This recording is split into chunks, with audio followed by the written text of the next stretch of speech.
Aujourd'hui, nous allons parler d'un phénomène que presque tout le monde a vécu au moins une fois dans sa vie.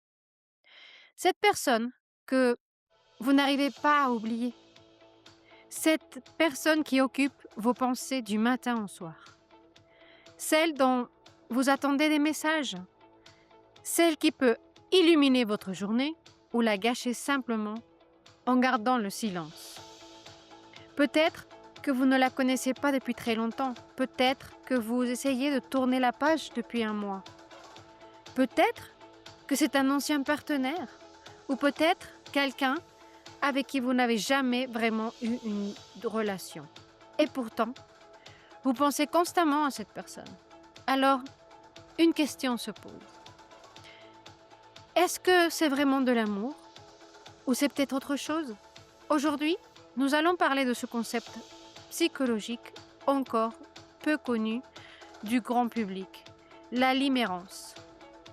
Un état émotionnel qui peut nous pousser à idéaliser quelqu'un, à interpréter le moindre détail comme un signe d'espoir et à confondre l'intensité émotionnelle avec le véritable amour. Et essayez de comprendre que cette différence peut complètement changer votre manière de voir les relations. Bienvenue dans Love Hacks en français.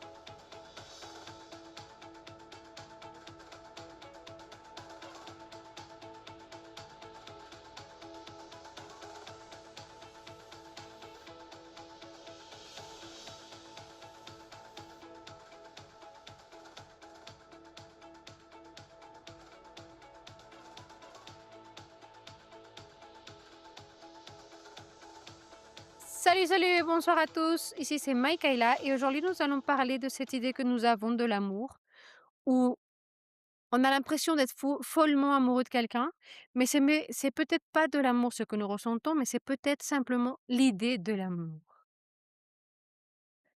Tout ce qui est intense n'est pas forcément de l'amour. Nous faisons souvent une erreur et nous croyons que plus une émotion est intense, plus elle est vraie, et si elle est vraie, c'est que cette personne occupe toute notre pensée. Et si cette personne occupe toutes nos pensées, ça veut dire forcément que c'est de l'amour.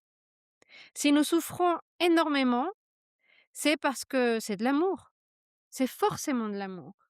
Si nous avons l'impression que cette personne ne pourra jamais être remplacée par quelqu'un d'autre, c'est forcément de l'amour. Et pourtant,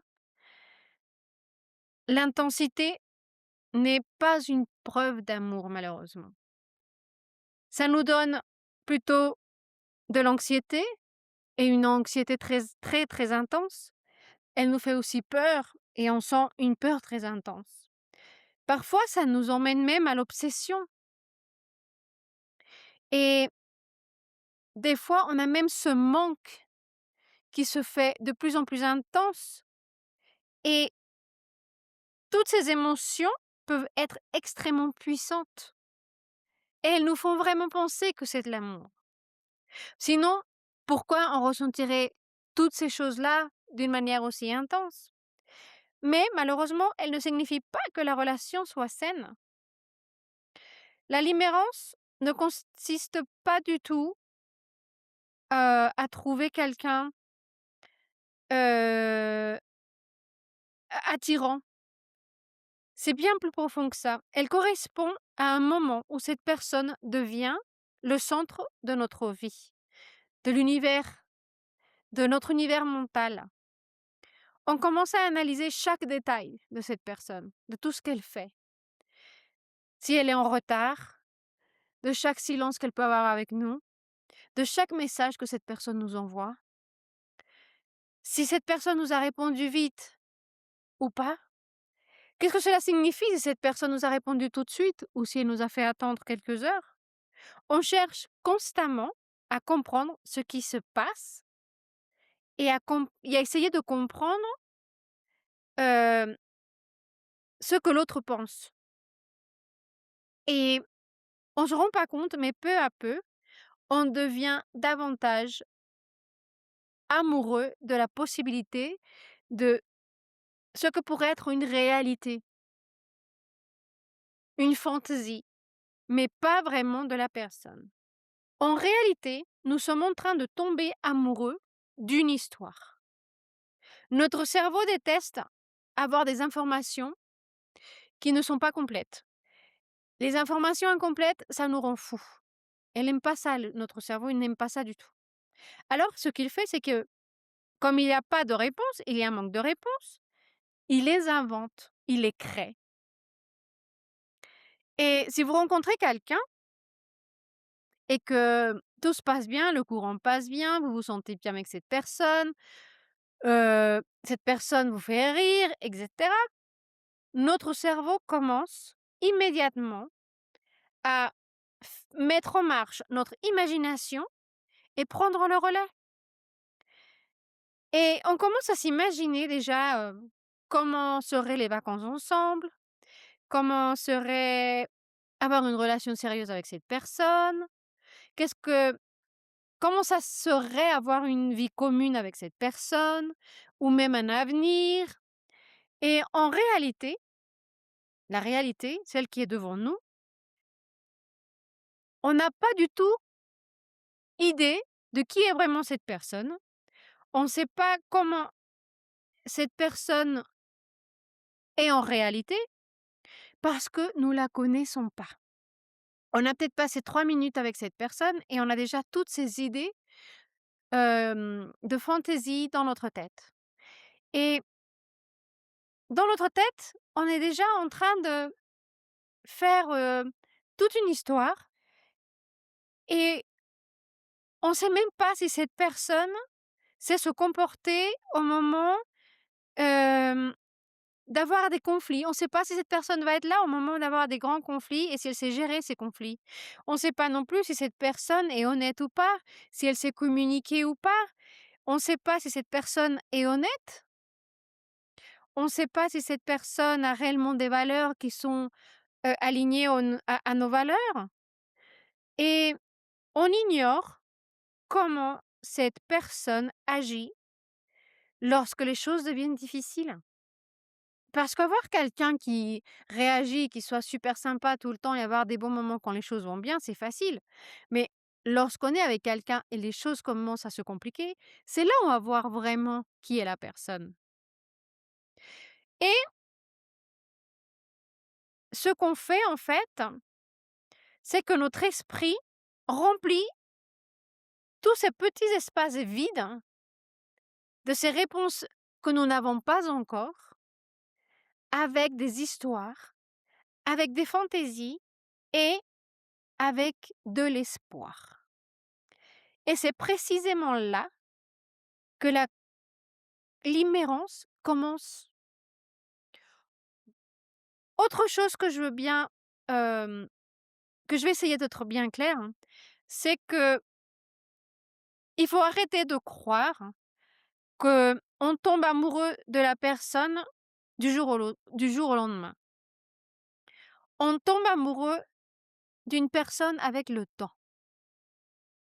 Être avec quelqu'un et le connaître et nous faire tomber vraiment amoureux, ça prend beaucoup de temps. Et dans cette situation-là, nous sommes en train de tomber amoureux de l'histoire que notre imagination a construite autour de cette personne. Et c'est 2 choses complètement différentes. Et autre chose qui est très importante de comprendre, c'est pourquoi l'incertitude nous rend, vraiment accros de quelqu'un ou de quelque chose. Il existe un élément que l'on trouve dans presque toutes les situations de limerence et ça, c'est l'incertitude. L'incertitude, c'est vraiment quelque chose de très important pour que la limerence, se forme. C'est même ce qui nourrit ce phénomène. Et alors, je vais vous donner 2 situations. Dans la première, quelqu'un vous dit clairement: «Je veux construire une relation avec toi». Vous savez où vous êtes avec cette personne, vous vous sentez, rassuré avec cette personne et dans la deuxième, cette personne souffle le chaud et le froid en même temps. Un jour, elle est très, très présente, un jour, elle disparaît, un jour, elle vous écrit et et puis après une semaine, cette personne, disparaît et vous répond après quelques jours. Puis elle reprend ses distances et c'est précisément cette alternance de être présent et ne pas être présent, d'être attentif et disparaître, qui va faire que notre esprit occupe tout son temps et attention autour de cette personne. Parce que le cerveau adore, notre cerveau adore, vraiment adore résoudre les énigmes. Nous commençons alors à chercher des explications, ce qui est tout à fait logique. Et on commence à justifier et on commence à se dire peut-être qu'il a peur ou peut-être que cette personne n'est peut-être pas prête à commencer une relation ou peut-être qu'elle, traverse une période un peu difficile ou peut-être que je suis pas assez patient et avec un peu de temps, ça va aller mieux et on se rend pas compte, mais petit à petit, nous devenons prisonniers de cette recherche de réponse, de cette nécessité de savoir ce qui se passe dans la tête de l'autre et c'est là que l'anxiété ressemble plus à de la chimie et on a l'impression que cette anxiété est une connexion chimique avec l'autre personne et beaucoup de personnes décrivent le début d'une relation, par ces sensations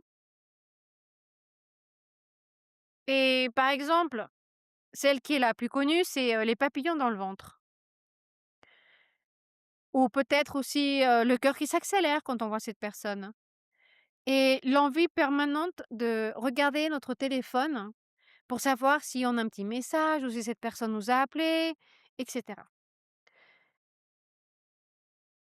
et la réalité est que si cette personne nous a écrit ou on a reçu un texto ou un coup de téléphone ou on l'a vu passer dans la rue, il nous a souri ou n'importe, on sent tout de suite un soulagement et ce soulagement qui arrive enfin nous donne une une sensation de paix, de tranquillité et que tout va très, très bien. Mais ces sensations, hem, ressemblent aussi énormément à celles de l'anxiété. Parce que le fait que cette personne nous ait fait sentir un instant de paix et de soulagement ne veut pas dire que l'anxiété ne va pas revenir et qu'elle est constante, cette, sensation de paix. C'est quelque chose de passager malheureusement et notre système nerveux ne fait pas toujours la différence entre cette anxiété et cette, sensation chimique, de connexion avec la personne. Lorsqu'une personne est stable, cohérente, prévisible, nous nous sentons généralement en sécurité. On se sent bien, on se sent tranquille, on se sent en paix. Mais lorsqu'une personne est imprévisible, notre cerveau reste constamment en alerte. Et lorsque cette personne finit enfin par nous écrire, nous ressentons, comme je vous disais, un soulagement immense. Mais le problème, malheureusement, c'est que beaucoup de gens prennent ce soulagement pour de l'amour, alors qu'il s'agit souvent d'une baisse temporaire d'anxiété. Notre système nerveux se calme. Et on doit être clair ici. L'amour ne devrait pas nous obliger à récupérer émotionnellement toutes les semaines cette sensation de tranquillité. Et donc, là, on arrive à un moment où on se demande, est-ce qu'on est amoureux ou on est amoureux de l'amour? Parce que c'est pas la même chose. Il existe des personnes qui semblent tomber amoureuses très rapidement. Chaque nouvelle relation semble être la bonne. Ça y est, c'est la bonne. J'ai trouvé la bonne. Cette fois, c'est la bonne. Chaque partenaire est présenté comme l'amour de sa vie, puis quelques mois ou quelques années plus tard, l'histoire recommence avec quelqu'un d'autre et c'est toujours la même histoire. La question est donc la suivante: ces personnes-là sont-elles réellement amoureuses des personnes avec qui elles sortent ou elles sont surtout amoureuses de la sensation d'être amoureux ou d'être amoureuse? C'est peut-être aussi cette, excitation de la nouvelle relation qui commence, les possibilités que cette nouvelle relation, hem, peut nous offrir, les projets qu'on peut avoir dans cette, nouvelle relation, dans ce début de relation, ou même de cette impression que tout est encore possible. Mais parfois, nous ne recherchons pas une personne compatible. Nous cherchons simplement à trouver cette montée d'émotions que procure le début d'une relation, d'une nouvelle histoire. Et c'est pas du tout la même chose. Et c'est là le danger qui existe, parce qu'on commence à faire une idéalisation de la situation.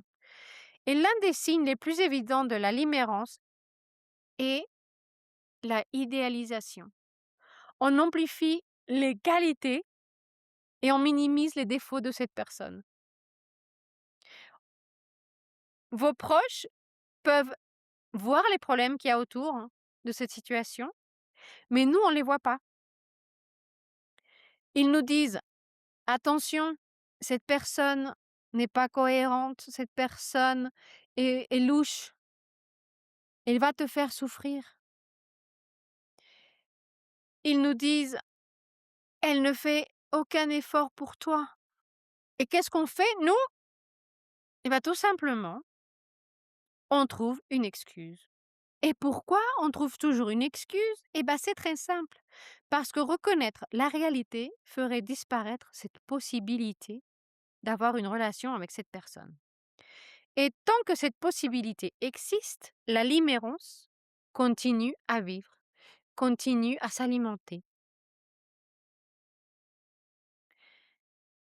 Et donc, c'est pour ça que certaines personnes sont beaucoup plus vulnérables que d'autres.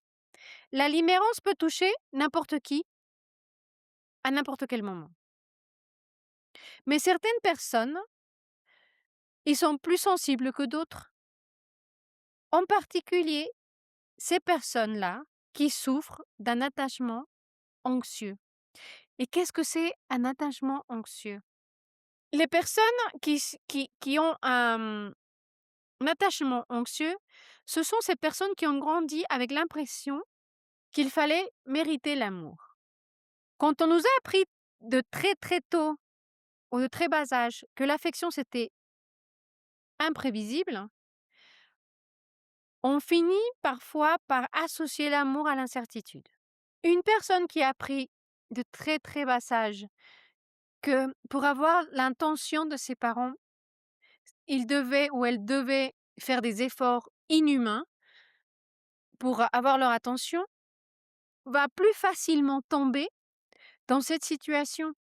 Surtout parce qu'elle est habituée à faire beaucoup d'efforts pour avoir un tout petit peu d'attention, à recevoir cette attention, l'avoir pendant quelque temps et ensuite à la reperdre.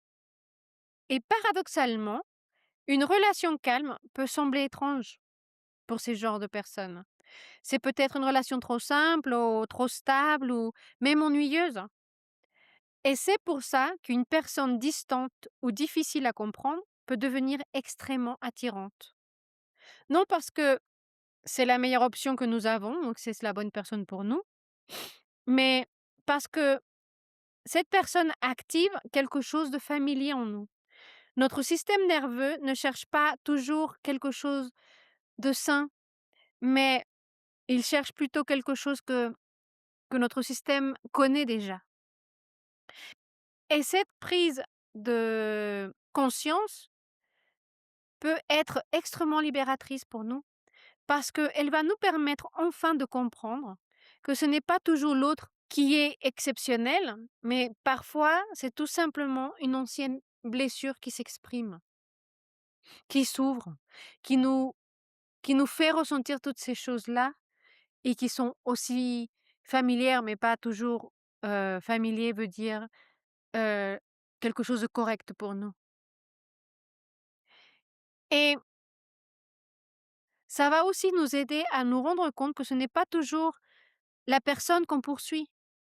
Et là, je vais essayer de vous expliquer, ce qui est probablement l'idée la plus importante de cet épisode. Beaucoup de personnes pensent être obsédées par quelqu'un, mais bien souvent, elles sont surtout attachées à cette idée de ce que cette personne représente.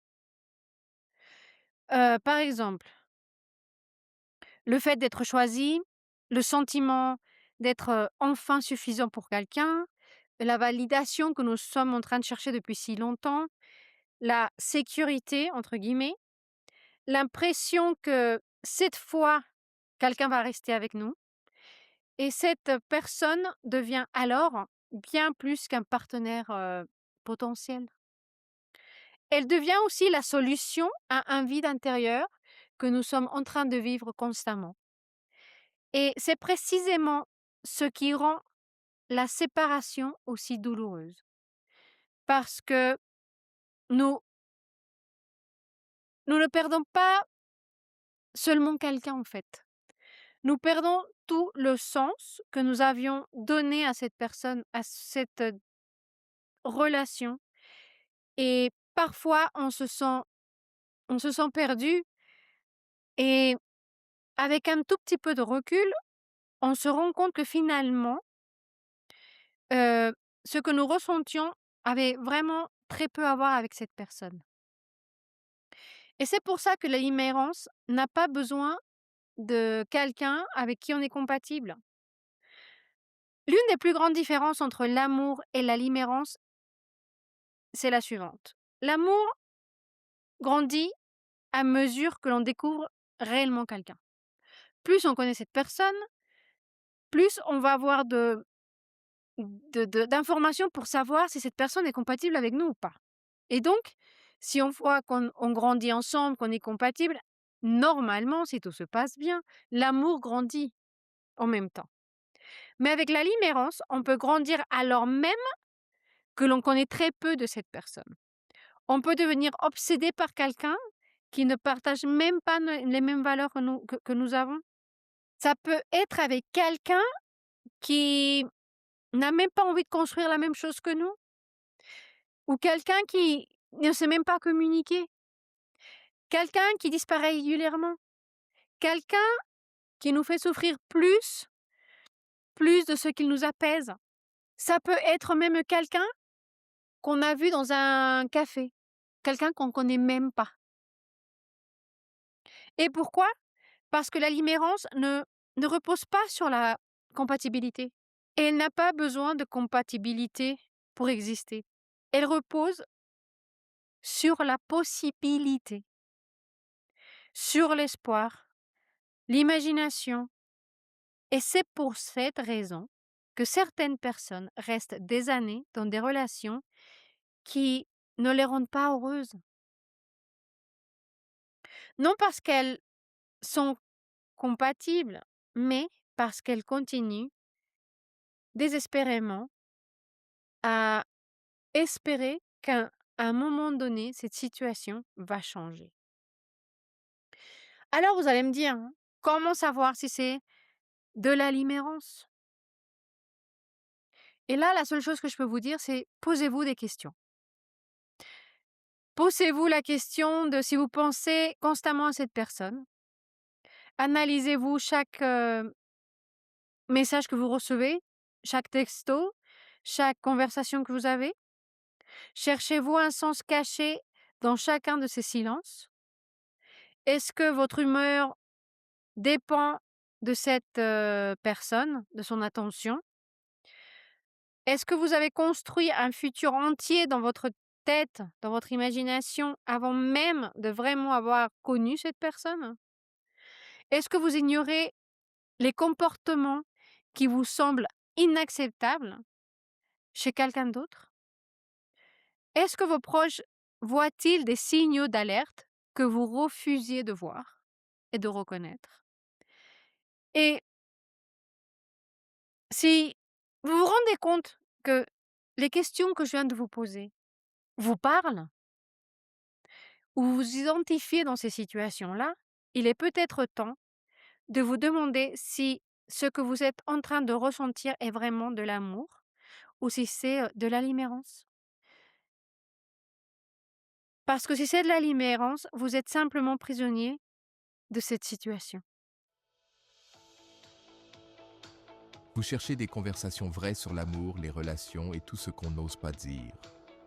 Écoutez Love Acts, un podcast sincère et sans filtre. Disponible en français, anglais, espagnol et portugais. Retrouvez-le sur votre plateforme de podcast préférée.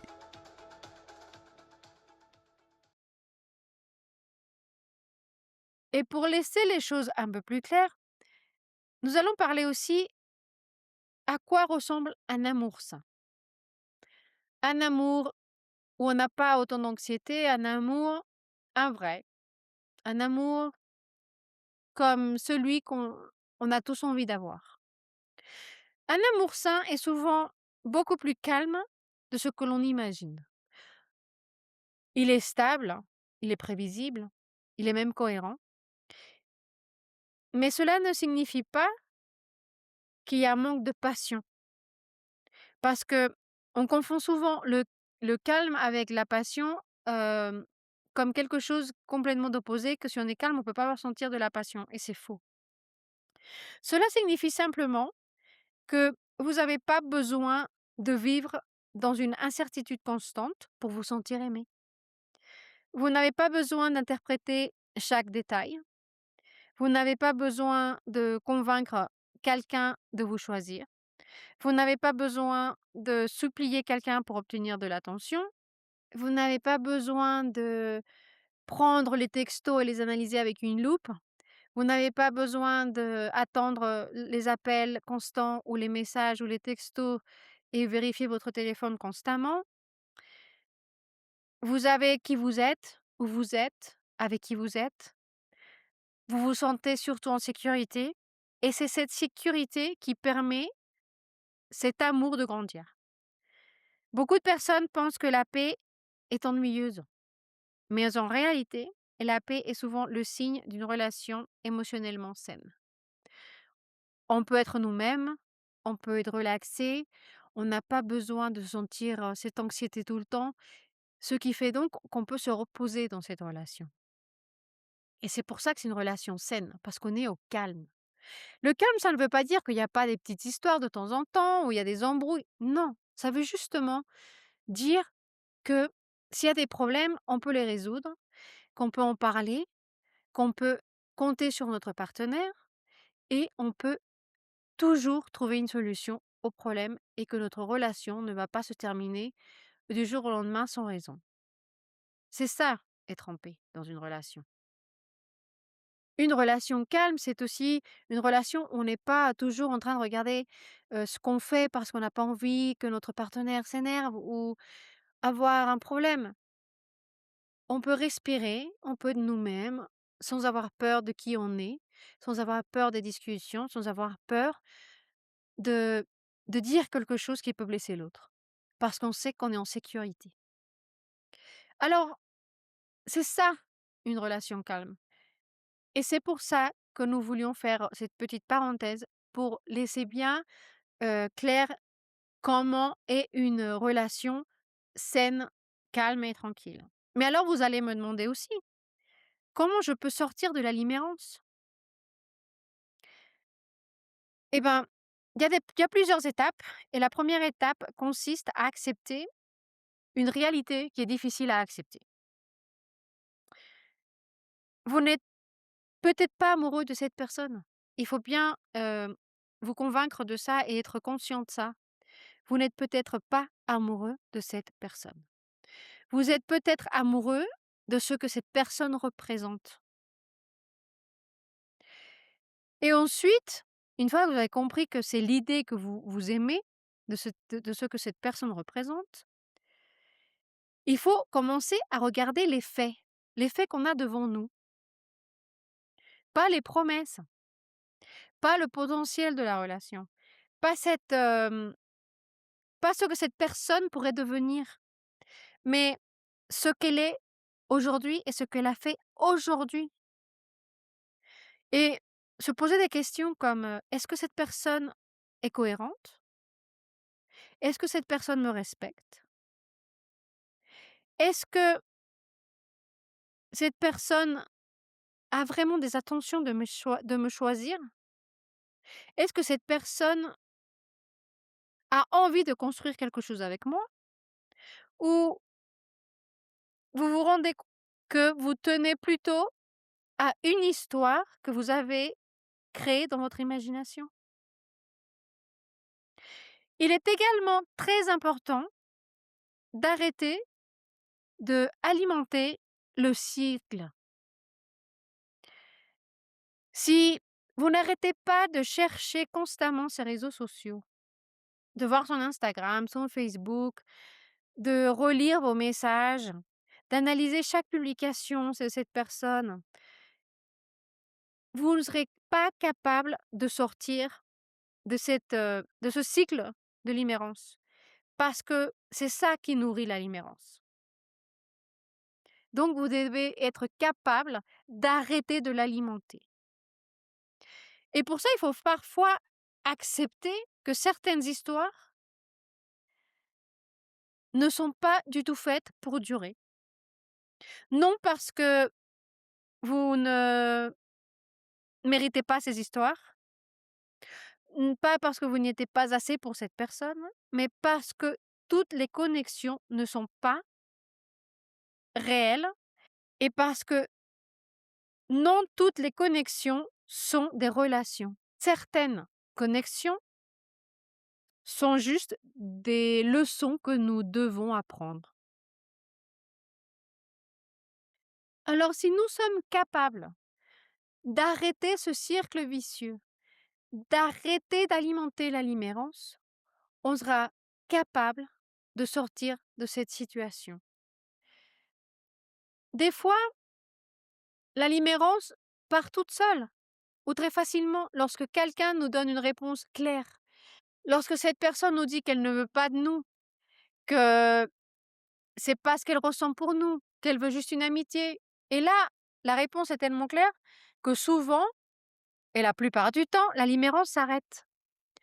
Ou lorsque la personne nous dit qu'elle veut être avec nous, la limérance peut s'arrêter. Mais parfois, même avec une réponse positive, la limérance peut continuer dans une relation et surtout si vous êtes dans une relation où vous vous sentez toujours en danger. Là, la limérance peut, continuer à exister. Mais si vous êtes dans une relation où vous vous sentez bien, tranquille, vous respirez, vous êtes peinard, normalement la limérance termine parce qu'il y a plus cette sensation d'insécurité de ce qui pourrait être. Vous êtes déjà, heu, dans une idée bien claire, donc il y a plus de limérance et il faut bien le comprendre. Normalement, la limérance et je vais le répéter, s'alimente de l'incertitude et de l'espoir, pas de quelque chose qui s'alimente de faits, de choses concrètes. La limérance vit dans l'incertitude. Alors, s'il y a bien une chose que j'aimerais que vous reteniez aujourd'hui, c'est celle-ci. Tout ce qui est intense n'est pas forcément de l'amour. Parfois, c'est que de l'anxiété. Parfois, c'est un manque ou ça peut être même une peur d'être abandonné. Et parfois, c'est juste de l'alimérance. Le véritable amour, et je veux que vous compreniez ça et soyez capable de mettre bien ça dans votre tête. Le véritable amour ne vous obligera jamais à vivre dans la confusion. Il va pas non plus vous pousser à analyser chaque message, chaque mot, chaque situation. Il va pas vous laisser constamment dans le doute. Le véritable amour se construit sur la confiance, la cohérence, le respect, la sécurité émotionnelle et surtout dans la réalité, sur la réalité que nous avons devant nous, pas dans notre imagination. Alors, si aujourd'hui vous avez l'impression de ne pas réussir à oublier quelqu'un, posez-vous cette question. Suis-je vraiment amoureux de cette personne ou de l'histoire que mon esprit a construit autour de cette personne? Parce que la réponse pourrait bien changer votre façon d'aimer pour le reste de votre vie. Je vous remercie encore une fois d'avoir écouté Love Hacks en français. J'espère que nous avons été capables de vous donner une idée plus claire de votre situation si vous vous trouvez dans une situation de limerence et surtout de vous avoir aidé ou de vous donner des outils pour pouvoir vous en sortir et de sortir de ce cercle vicieux. Prenez bien soin de vous, laissez-nous vos messages et j'espère vous voir très bientôt. Allez, ciao. Si cet épisode t'a touché, laisse un like, abonne-toi et dis-nous ce que tu penses dans les commentaires.